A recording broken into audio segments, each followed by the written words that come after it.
Pwede ka ba namin ibitahan sa presinto? Ano ba na kayo sa presinto? Ganyan na? Tulog talaga kami! Kasama kami! Tara, tara! Ayong, kailangan mapatunayan natin na inosente si Odessa. Puntahan natin si Aling Lucy. Papatunayan natin na totoong siya yung aswang.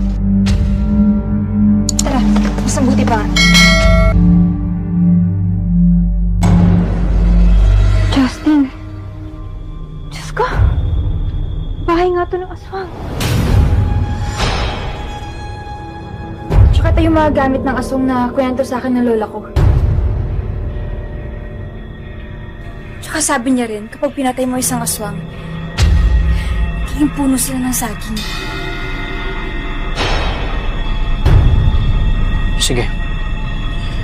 Kailangan ma-video natin si Aling Lucy na nagiging aswang.